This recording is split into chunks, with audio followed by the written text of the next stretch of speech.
If I were to choose a common denominator in my work, it might be that it's situated in place and experience.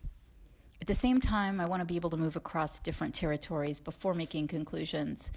And that way, I'm for multiplicity, even if it's too much. My name is Kedan. My background is in architecture and urban design. I've been living in Miami for over a decade.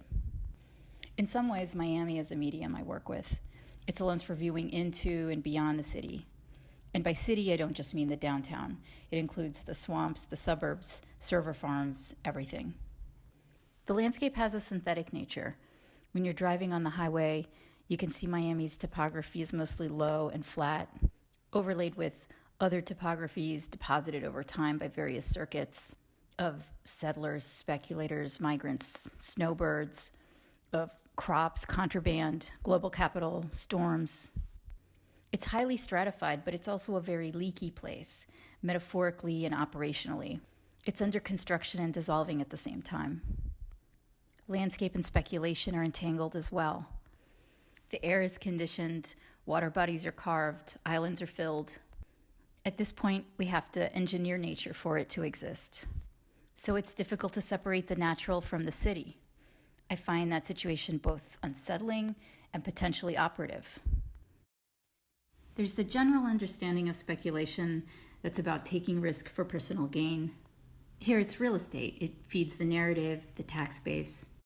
But there's also a way to think about speculation that's more open-ended, more an experimental process, developing the means to imagine alternative futures. It's this approach I also want to consider.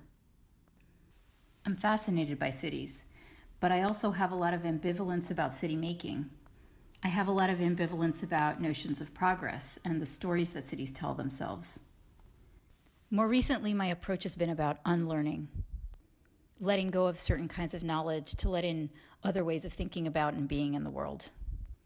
If you've ever seen cruise ships entering Government Cut at night, they look like gigantic illuminated Christmas trees. In the daytime when those ships are setting out on a new trip, and if you're standing on a certain part of the beach, it looks like a piece of the city has become unmoored. It's a feeling of delight and dread and potential all coming together. A lot of things are becoming unfamiliar, unrecognizable. I'm looking for how you move into the uncertainty, invite it in, collaborate with it. In my own work, whether I'm making a sculpture, a book, an installation, or whether it takes the form of a website, a collaborative, a platform, these are all ways for me of moving forward or towards the unknown, the uneasiness, exploring different positions, different ways of making meaning.